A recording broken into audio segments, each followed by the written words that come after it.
Bien hallados y queridos suscriptores, un servidor se dispone ciertamente.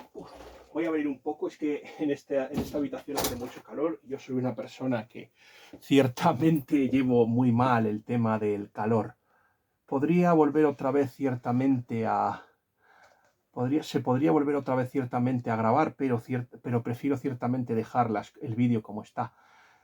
En este caso, lo primero de todo que se desea decir a mis suscriptores es que quería dedicar este vídeo a Marlene Morrow, que ha sido su cumpleaños hace unos pocos días, a Karen Spanish Cougar y a la autora de este maravilloso libro, en este caso Maricielo Pajares, la hija de Andrés Pajares, que ha escrito, que a una edad muy temprana, 19 años, llegó a escribir este libro con el único fin de impresionar a su padre. En la crítica que se publicó en mis redes sociales de Olio, ciertamente no pude ciertamente no pude leer ciertamente el prólogo que escribió la señorita Maricielo Pajares, pero en este caso se va a hacer. Se va a hacer, caballeros. Yo creo que para que los lectores sepan en qué circunstancias escribió este libro. Escribí este libro cuando tenía 19 años. A decir verdad, no el libro, sino el guión de cine. Lo escribí en un intento desesperado de captar la atención de mi padre. Quería que se sintiera orgulloso de mí, que me diera una oportunidad como cineasta, como creadora. La gente tiende a pensar que por ser hija de un actor tan conocido lo podía tener fácil en la industria cinematográfica. Nada más lejos. Mi padre, superprotector con su hija en lo que al mundo del cine se refiere, no quería que fuera actriz ni escritora. Su intención siempre fue que yo me enfocara en una profesión más segura. Mi padre pasó literalmente hambre para poder perseguir y realizar su sueño de ser actor. Y aunque lo consiguió y con creces, era consciente del sacrificio y las penurias que enamorarse de estas profesiones conlleva. Así que, siendo conocedora de que mi padre no lo leería si lo había escrito yo, le di una sinopsis de esta historia sin decir que era mío. Recuerdo como uno de los momentos más felices de mi vida cuando por fin conseguí que una de mis historias de ciencia ficción le gustara a mi padre. No pude convencerlo de que me dejara trabajar como actriz en mi adolescencia, pero él tampoco consiguió que yo dejara de luchar. Lo que sí conseguimos es encontrar un lugar donde darnos la mano, una ficción que yo había creado y que a él le encandilaba. Un mundo donde los dos podíamos estar de acuerdo, y ese mundo era aquel guión que he novelado para compartir este libro con vosotros. Este libro, como habrán sospechado mis más sagaces suscriptores, tiene también su historia y si me lo permiten mis suscriptores, me gustaría poder contársela. Yo hace tiempo ya saben que yo prometí ciertamente a Marlene Morrow, por la que siento un grandísimo cariño. Un suscriptor nunca ha negado que es fan de Marlene Morrow y no se avergüenza ciertamente de eso. Y aprovecho para... Y esta crítica se hace como un regalo personal para la vedette francesa. Y lamento ciertamente que no haberla podido hacer el día de su cumpleaños.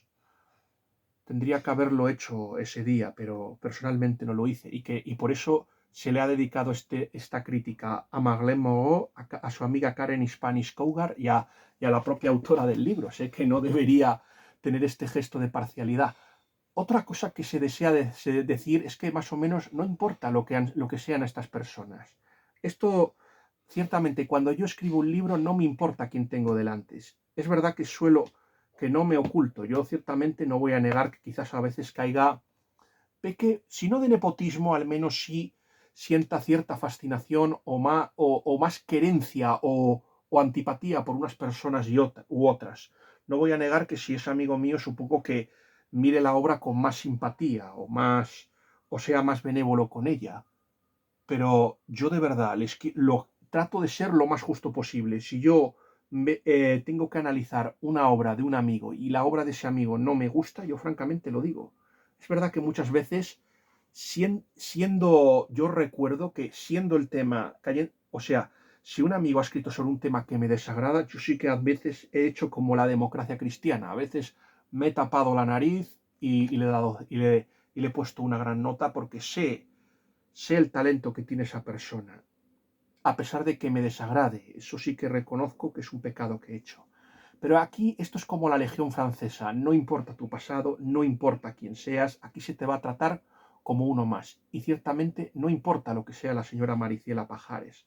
Como me hubiera dicho mi amigo, el sacerdote Jesús, como me decía en una de las confesiones que tuve con él, el pasado no existe. Y yo tampoco soy jansenista, como dice mi admirado Juan Manuel de Prada. Estas mujeres han sido buenas conmigo y lo mínimo que les debo es este respeto y esto que les debo. Este libro, aparte de todo, ha sido autoeditado, igual que tengo por aquí, igual que este libro del padre de mi amigo Sergio Ray Lafuente, Senderear, que también ha sido editada por la misma editorial, Círculo Rojo, y me alegro de que haya. Y aparte una cosa que me hace sentir mucha simpatía por este libro es que ciertamente el autor, bueno, no es alguien que tenga una recepción muy importante en las tiendas, ni alguien cuyos libros se lo rifen. Ciertamente es verdad que la persona que lo ha escrito es famosa, pero yo tampoco veo a nadie pegándose por leer sus libros. Y yo voy a decir una cosa, verdaderamente lo merece.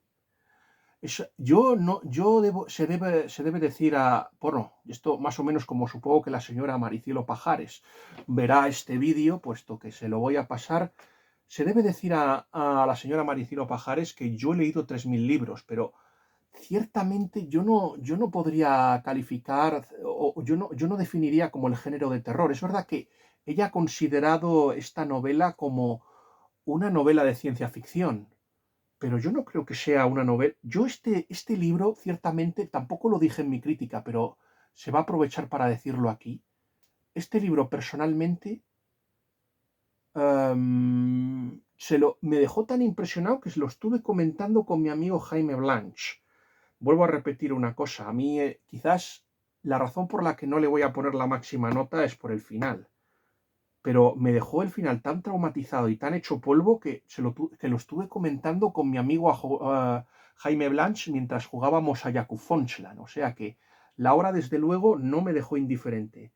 Yo voy a decirles una cosa. Creo que junto con Falsa Justicia o Execution Dog de Anne Perry, pues uno de los libros que menos me ha costado leer y que me ha mantenido pegado de la primera página hasta la última. O sea, que la suerte de los personajes me ha importado. De hecho, creo que el gran problema de esta obra es que he empatizado demasiado con el personaje principal. En este caso, se está hablando de un informático llamado Alex Blomet. Quizás una persona a la que el éxito se le ha subido a la cabeza y que ciertamente, o sea que como ciertamente se cree único, indispensable e insustituible, cree que puede plantearle a su empresa cualquier cosa y que su empresa va a acabar tragando. O sea, al principio es muy interesante ver la conversación tanto con su esposa como con su hija diciendo más o menos cómo ha corregido a su jefe y más o menos su esposa un poco Esperanza, muy preocupada ciertamente, porque ciertamente teme que la excesiva osadía de su marido sea contraproducente y provoque ciertamente, si no su despido, al menos ser mal visto y que ciertamente pueda ciertamente indisponerse con los altos cargos de la empresa. Es muy curioso porque este Alex Blomet me ha parecido un poco, curiosamente, la versión oscura o siniestra de. Yo, aquí se les recomienda a las personas que vean esta crítica ver mi crítica de una novela también fantástica que también se reseñó aquí, cuyo vídeo subí, llamada la, la isla del laberinto de Island Without Seasons, la isla sin estaciones, del escritor Robert Latsukemita. Es curioso, pero este Alex Blomet me ha recordado ciertamente a Alexander Jacob Wills. Lo primero que se debe decir de esta historia, y creo que es lo que se debería haber dicho antes de haber empezado, es que esta historia es muy cinéfila, o sea, muy cinéfaga. En cierto sentido, tiene algo un poco Walker Persiano, ciertamente. y me recuerda un poquito a estas producciones de Hollywood de los años 30, los años 60, especialmente a Ciudadano Kane o de Orson Welles, porque está contado a modo de flashback. Vemos a un nervioso y desesperanzado Alex Blomet al principio visitando la mansión de un... y bueno, primero siendo recibido por un mayordomo llamado Jaime que le abre la puerta a petición de su señor. Un personaje muy byroniano llamado Juan Sánchez, que también tiene algo de Don Juanesco, ciertamente. Esta novela, en cierto sentido, me ha recordado ciertamente a... Esta novela me ha recordado ciertamente a... Ya se les ha dicho que el género de terror no es mi género favorito, pero me ha recordado pues a escritores como Guy de Maupassant, lo cual son palabras mayores, y espero que esto llene de dicha y de regocijo a doña Maricielo Pajares. Me ha recordado a W. Jacobs, ciertamente. Me ha recordado un poquito al Balzac de la piel de Zapa, que yo creo que es la novela que en cierto sentido inspira también a, a Dorian Gray, a Dorian Gray de Oscar Wilde, ciertamente. Tiene un poquito por la naturaleza un poco esotérica y fantástica. Tiene un poquito, pues no sé, de Anstey también, de este escritor que se llama ciertamente... Este escritor que se llama ciertamente Rudyard Kipling, y también tiene un poquito de Ernest Brama, quizás, y también de mi escritor favorito, G.K. Chesterton. Pienso en un relato que es La forma equívoca o la forma extraña, porque también es que también ahí hay como telón de fondo una maldición hindú, como en este caso, ciertamente. Recordemos el relato que más o menos escribe el pintor Leonard Quinton, el de muero por mi propia mano, más sin embargo, muero por mi propia mano, pero sin embargo muero asesinado. Ciertamente esta es una visión la visión de Chesterton es más racional que la que nos proporciona doña Maricielo Pajares. Pero ciertamente es muy interesante que nos cuente la historia y el flashback, ciertamente para que nos demos cuenta de la situación de apuro y de angustia vital con la que empieza Alex Blomet esta historia, ciertamente. Ya se les dijo que ciertamente Alex Blomet tenía una familia, o sea, una esposa llamada Esperanza y una hija llamada Beatriz, a las que ama como la niña de sus ojos. Yo creo que es lo que más importa. Y es una persona que un poco utilitarista, es decir, un personaje de estos que Dickens más o menos criticaría en su novela Hard Times o Tiempos Difíciles, porque no es una persona que valore mucho el arte. Yo sí que debo reconocerles que aunque no soy un coleccionista de arte, sí que me dedico un poco al mecenazgo, ciertamente. Me dedico ciertamente al mecenazgo y ciertamente me gusta ayudar y apadrinar a los artistas, aunque no tengo un duro, eso sí que debo reconocerles, pero al menos por lo menos aportarles mi conocimiento y mi poca experiencia. De ahí que ciertamente haya accedido gustosamente a leer esta novela de doña Maricielo Pajares y ciertamente a que se escribiese esta reseña.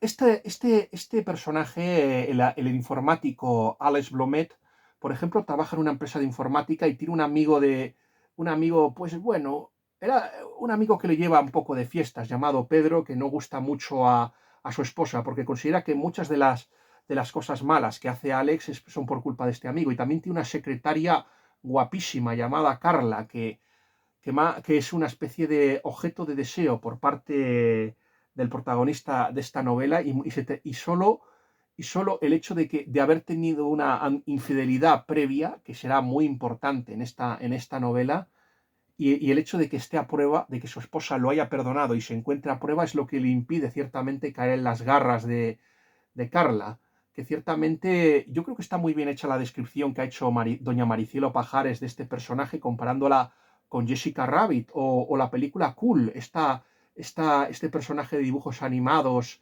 irresistible, interpretado por Kim Basinger. Pero volvamos a Jessica Rabbit, que decía, yo no soy mala, es que me pintaron así, pues más o menos lo mismo. Además, creo que tenía una especie de, si no me falla la memoria, puesto que ya mi memoria no es la de antes, creo que tenía una especie de tatuaje en la pantorrilla que lo hacía aún más fascinante. Yo es que debo reconocerles una cosa, que a mí los tatuajes me dan un asco. ¡Uah! No lo soporto, la verdad. Se debe decir las cosas como son. A mí es que no me gustan. Aparte, yo no creo que sean buenos en caso de que se hagan resonancias. Yo prácticamente los desaconsejo. Además, con lo bonita que es la piel humana, para qué quieres estropearla ciertamente con pintarrajeándola de esta forma? Pero bueno, eso es mi opinión. Oiga, gracias a Dios, lo bueno de YouTube es que uno puede decir lo que quiera. Es verdad bueno, que uno se gana muchos enemigos, pero bueno, también hay gente que está a favor de uno, ciertamente. Ah, pues este informático, Alex Blomet, ha recibido ciertamente pues una invitación de una galería de pinturas que lo invita a participar en la exhibición de cuadros de un famoso pintor vanguardista hindú llamado Shelah. Creo que se llama Ekaj Etam Selah. Y este nombre es muy... Apréndanse el nombre porque el nombre es muy importante. Eso tampoco lo dije en mi crítica, pero hay una escena, después de que ocurra lo que tiene que ocurrir en esta novela, hay una escena casi onírica, casi surrealista, de un sueño que más o menos nos recuerda un poco a otra película de Orson Welles, La Dama de Shanghái, con los espejos. A mí, estas historias ahí con espejos y en el circo me fascinan mucho. Yo agradezco ciertamente a doña Maricielo que haya pajares que incluyera esta historia. En cierto sentido le da un poquito y entronca con algunas, yo que sé, novelas que he leído. No, esto tampoco lo he dicho, por ejemplo, con El Callejón de las Almas Perdidas de William Lindsay Gresham, el primer marido de Joy Davidman, ciertamente. Cuando llegan a la exposición, más o menos su esposa, que es ciertamente la que le ha presionado para ir, porque es la que le gusta, y también la niña, que también quería ir a la exposición, pues son recibidos como si fueran más o menos actores de cines. Y la directora de la galería les recibe, les hace un pase con alfombra roja y les lleva a la galería. Y es entonces cuando ya empieza a desencadenarse una pesadilla digna de una novela de Stephen King. Creo que el escritor jesuita llamado Leonardo Castellani habría denominado a esto como literatura de pesadilla. Bueno, es el género del horror, del terror. Yo es que creo que es una novela que muy de terror. Yo creo que si a usted le gusta Dean R. Koontz o Stephen King, yo creo que este libro le va a gustar mucho. Supongo que al final tendré que decirles por qué no les he puesto el 5, pero creo que ya se verá usted, ya verán por qué no se lo he puesto. En este cuadro, entonces, aparecen varios cuadros. Debo de reconocer que el modelo no se le muestra la cara al modelo, y es muy interesante, pero aún así, Alex es capaz de reconocer en la persona del cuadro todas las fechorías y las maldades que ha hecho. Lo bueno de esta galería, lo bueno de todo esto es que, o sea, y aquí es donde empieza lo sobrenatural, un poquito ahí el exotismo y lo que nos lleva un poco a esta literatura victoriana y eduardiana de la época, o georgiana, un poquito así. Aparecen pues todas las fechorías. No quiero incidir un poco en las fechorías que ha hecho el señor Blomet, pero es que hay una que es decisiva, una en que aparece con su amante María y que más o menos aparecen cogiendo un cadáver y enterrándolo. Esto es absolutamente clave para la historia, pero tampoco es que se les desea mucho spoilear, porque ciertamente esto lo tienen que averiguar. Pero esto, por supuesto, provoca que ciertamente se les expulse, ciertamente de... Voy a hacer una cosa porque es que estoy un poco preocupado. Quiero ver cuánto me queda de batería. Bien, todavía se puede seguir un poco más, ciertamente, escribiendo esta reseña. Todavía se puede seguir un poquito más escribiéndose esta reseña, ciertamente, y continuando reseñando este libro. Es que ya saben que estoy muy preocupado con el tema de la batería. Tengan en cuenta que ya este es el tercer vídeo que he grabado para el canal, después de tanto tiempo de inactividad. Ciertamente mis suscriptores se van a cansar un tanto de mí pero es que yo creo que verdaderamente lo merece. Y yo creo que había postergado en demasía la crítica de este libro y por ello ciertamente voy a continuar con la historia, si ustedes me lo permiten. Am, Esto más o menos lleva prácticamente a la primera discusión, porque lo interesante de esto es que esta es una historia, por supuesto, de venganza, una venganza que, por ejemplo, deja a la del Conde de Montecristo, ahora que ha habido una adaptación francesa de muchísimo éxito, pues la deja como a la altura de una chiquillada o una travesura del colegio. Yo quiero decirles que esta es la historia de la destrucción prácticamente de una persona, ciertamente. Y vuelvo a repetir que es que este protagonista, Alex Blomet, tiene algo en común con la Helen de... A ver, esperen. Con la Helen de la siguiente crítica que... Bueno, no vamos a escribirla... Uy, vaya. Ay, ay, falazo, no te me caigas. Bueno, no te me caigas, vale. Tiene algo en común con con la novela, ciertamente, de Al salir del infierno, de John Franklin Bardeen, que no va a ser mi siguiente crítica, pero sí la voy a dejar preparada, porque ya se les dirá al final de este vídeo cuál va a ser mi siguiente crítica. Cierto que es muy injusto todo esto, porque ciertamente estoy postergando a otras críticas que tengo pendientes, pero quiero hacer algo muy especial. Para mi siguiente crítica quiero que sea muy especial y por ello voy a concederle. Bueno, ya saben que por desgracia yo no soy democrático, yo tengo mis favoritos y ciertamente yo quiero que mi siguiente crítica sea una novela que ciertamente merece ser reseñada y la voy a precederla delante de otras críticas que no se preocupen, se escribirán. Y ciertamente también se va. Por cierto, estoy ahora leyendo también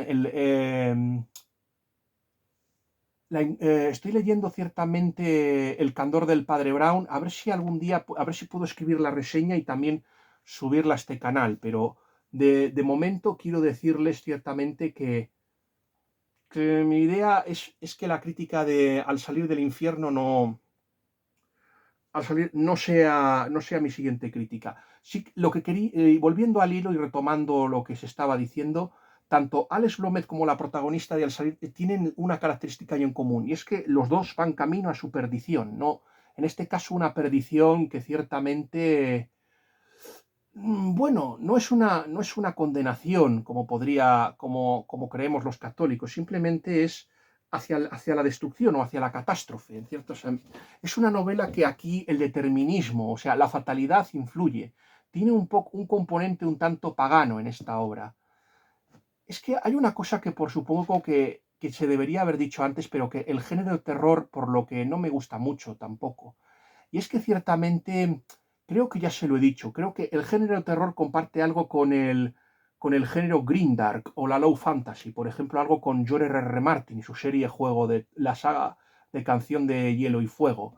Y lo que comparten o lo que tienen en común es una cosa, es que ciertamente, es que tanto las películas de terror como ese tipo de sagas Grimdark o low fantasy, pues lo que tratan es más o menos que tú cojas antipatía a unos personajes porque son demasiado perfectos o lo contrario, es porque los hacen tan odiosos y abyectos que tú de tal forma que cuando aparezca el monstruo, el asesino, el psicópata o o la reacción violenta que provocará su destrucción, tú secretamente te pongas de parte del psicópata, del monstruo o estés a favor de que el personaje tenga la muerte más violenta y más asquerosa posible.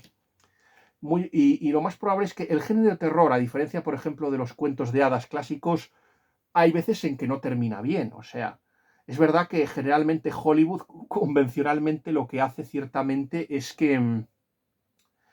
es darle un final feliz, pero vuelvo a repetir que hubo épocas en que no. Cuando el código Hays, por ejemplo, saltó por los aires, Hollywood optó ciertamente por darles un final un final negativo o oscuro, un final mal, un final no feliz a la trama. Por ejemplo, esto es lo que pasa, por ejemplo, con The Wicked Man, o sea, que no tiene un final esperanzador, sino por lo contrario, es un mal fin, es un final, es una historia que acaba mal, podemos decir. Eso es lo que se quería personalmente decir. Supongo que por eso no me gusta tanto el género. Y aparte es que yo tanta sangre, pero bueno, aquí no se preocupen que no hay nada gore en esta historia. Bueno, sí, un poquito. Pero tampoco es que sea una historia ahí que vaya ahí a... Es un terror psicológico maravillosamente pergeñado por doña Maricielo Pajares, ciertamente. Sobre todo lo que quiere es bueno, que permanezcamos en tensión. Esta novela también tiene mucho que ver con el thriller o la novela de suspense. O sea, esto podría haber sido también una maravillosa novela de Katzenbach o de Robert Kreis o alguno de estos escritores que más o menos practican este género, ciertamente. Es que lo grave ciertamente de esta pesadilla es que ciertamente el autor Shelah no solo es capaz de pintar los acontecimientos del pasado, también los acontecimientos del futuro. O sea, todo lo que le va a pasar. Yo no sé si ciertamente las pinturas hacen que las cosas pasen como pasen, pero es evidente que al personaje principal le van a empezar a ocurrir desgracias, ciertamente.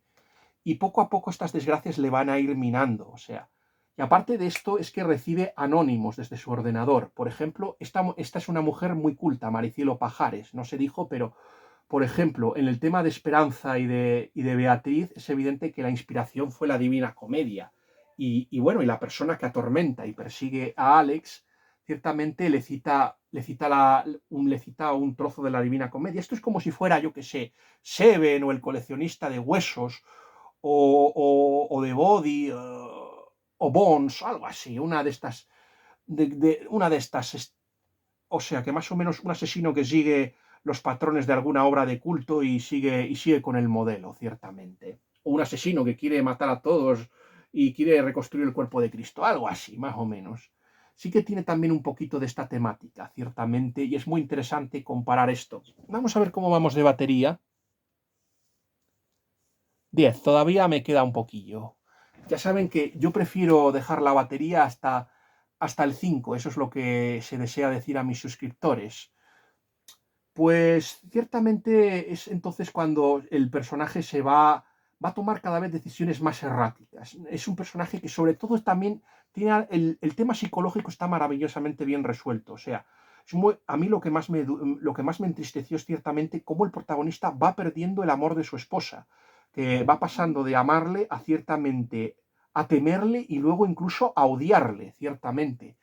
Y lo mismo va a pasar un tanto con su hija. O sea, está tan preocupado de no perder a sus hijas que no se le está dando a su hija y a su esposa, que no se está dando cuenta que con sus mentiras, sus excusas, que no se está dando cuenta de que ciertamente las está perdiendo por el camino. Y esto es verdaderamente lo trágico y lo duro de esta historia.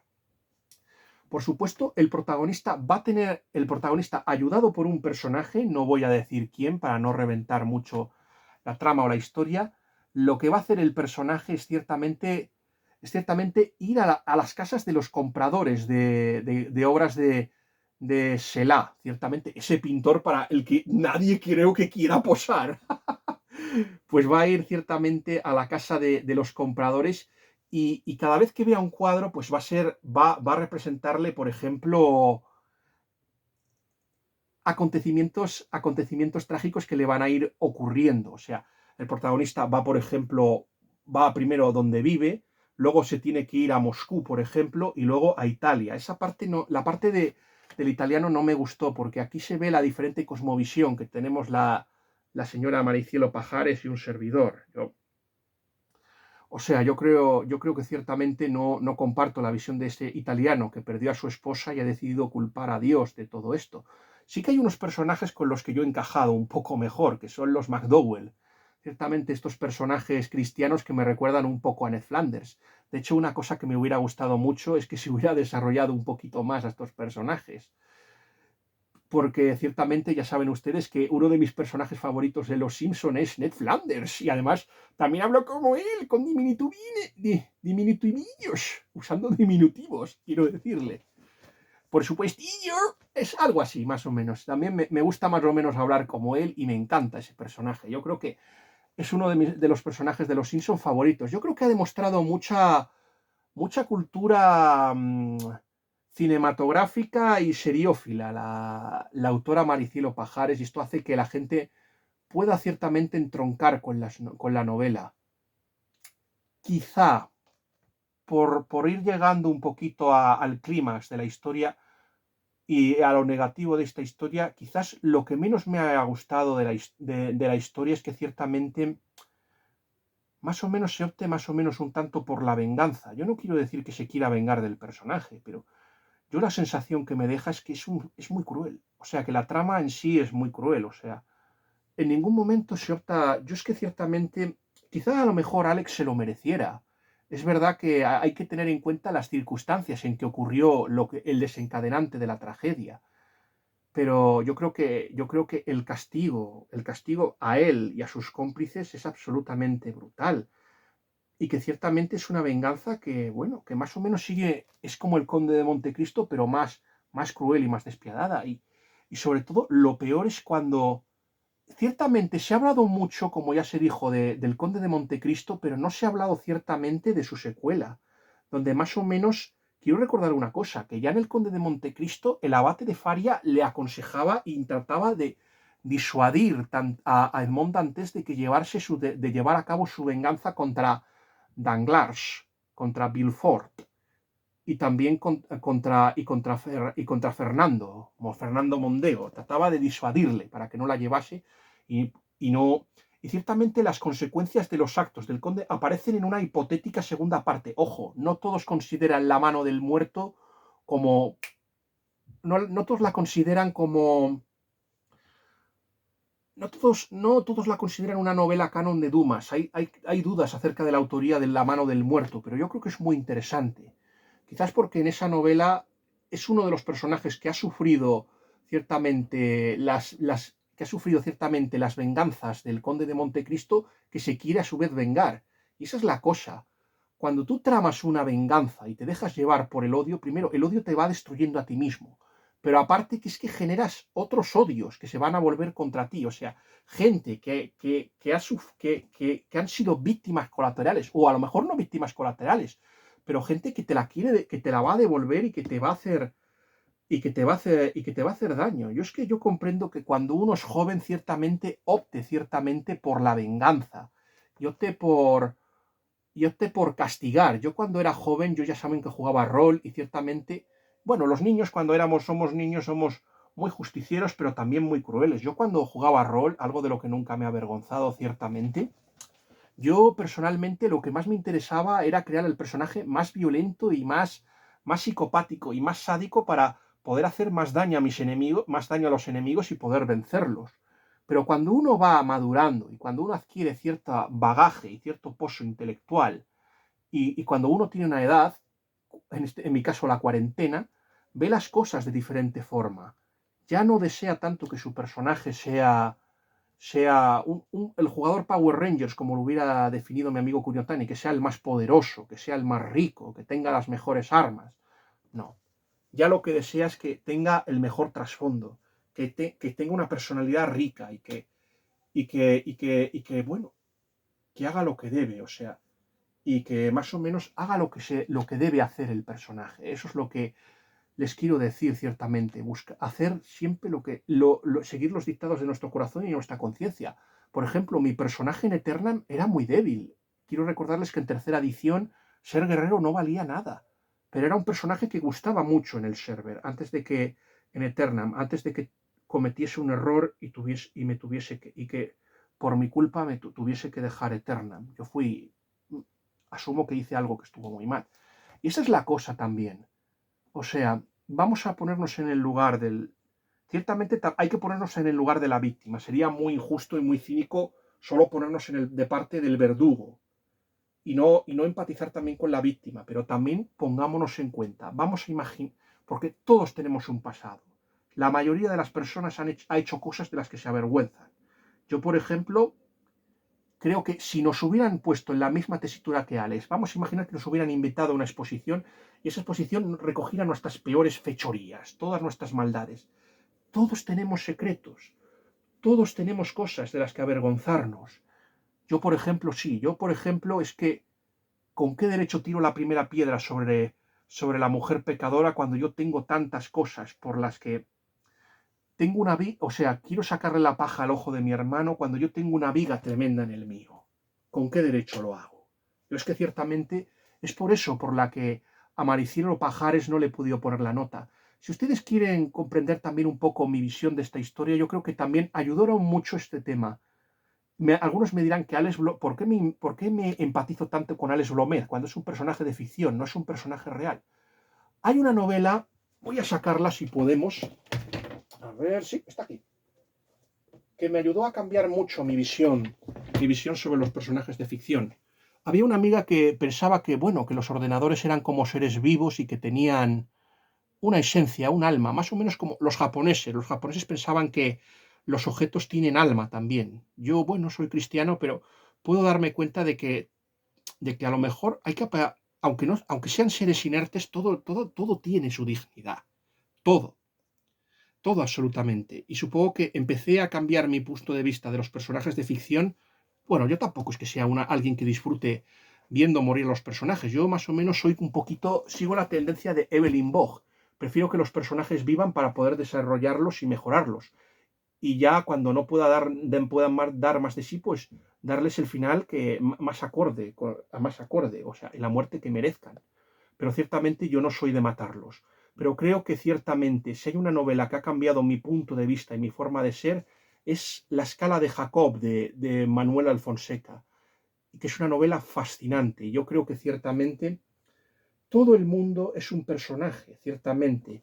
Y esto es lo que más o menos nos habla la escala de Jacob.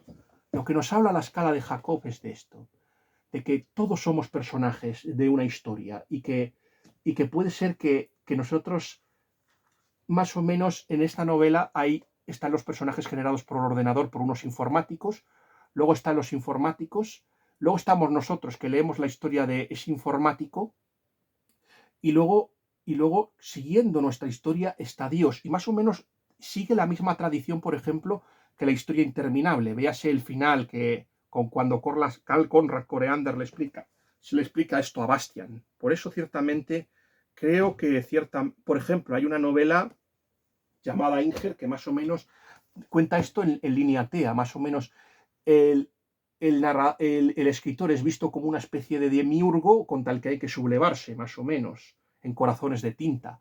Y luego están, por ejemplo, cosas como el show de Truman, que siguen más o menos esos designios gnósticos, aunque en este caso no es tanto un programa, no es tanto una novela, si... Uy, señores, para que no se nos acabe la grabación, vamos a ver. Vamos a ver. A ver si podemos. Trumpi, perdona.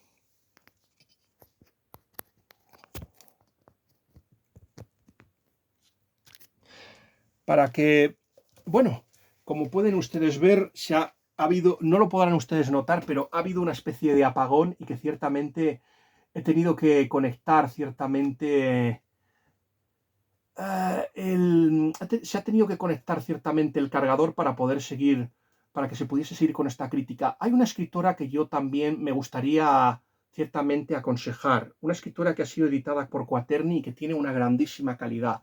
Esa escritora se llama Miyuki Miyabe y creo que es la que mejor ha tratado el tema de la venganza. Yo creo que en la sombra del Casa, por ejemplo, y en otra maravillosa novela, ciertamente llamada Crossfire, donde más o menos cuenta esto, o sea, la historia de una justiciera que se dedica a matar criminales que han escapado de la justicia.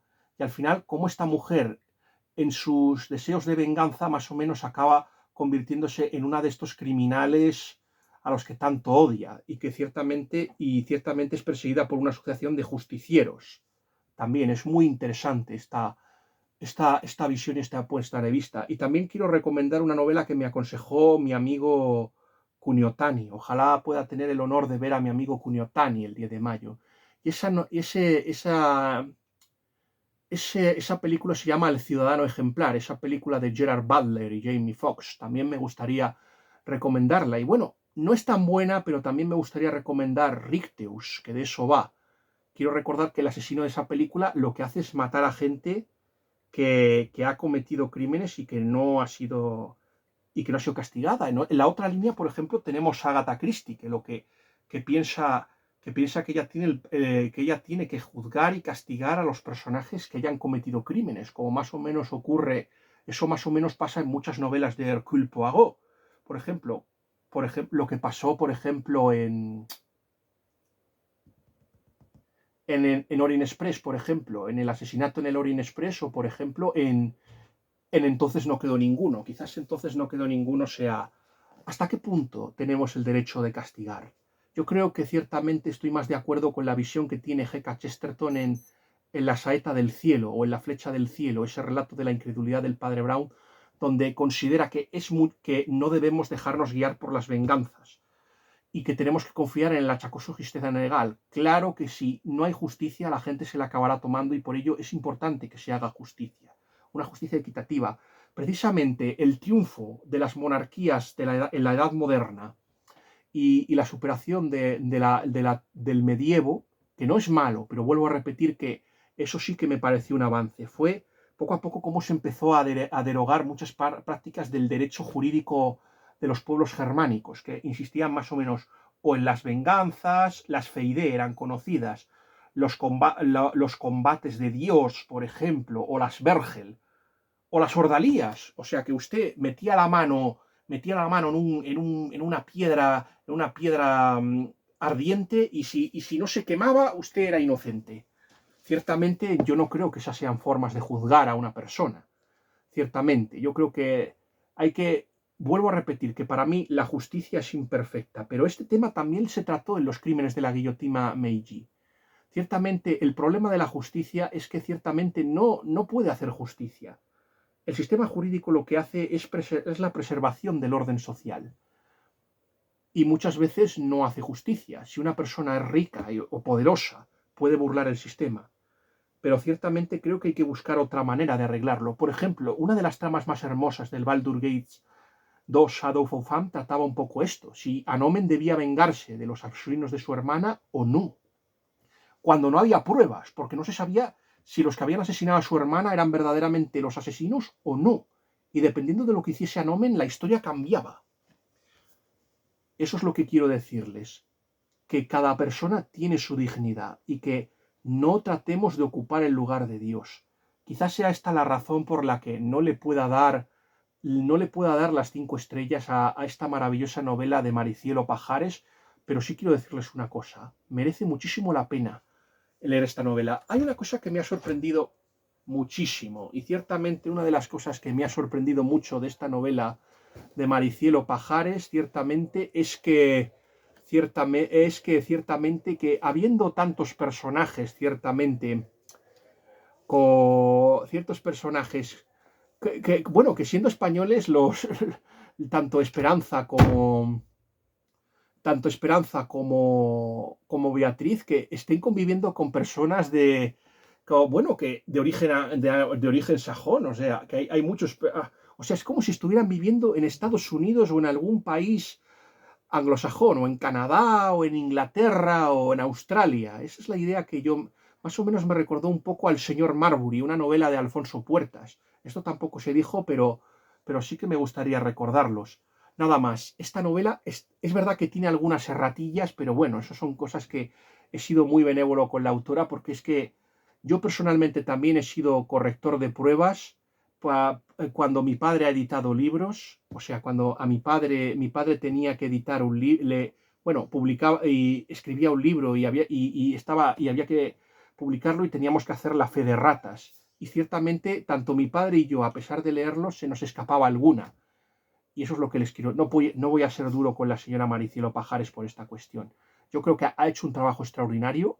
Recomiendo mucho esta novela y espero y estoy seguro de que, a pesar de ese final un poco cruel y despiadado, les va a encantar. Si ciertamente ustedes disfrutan mucho del género de terror, van a disfrutar mucho con esta novela. Bueno, me despido. Que Dios los guarde a todos, especialmente a mis suscriptores. Y bueno, me tengo que preparar para preparar la cena y para el partido.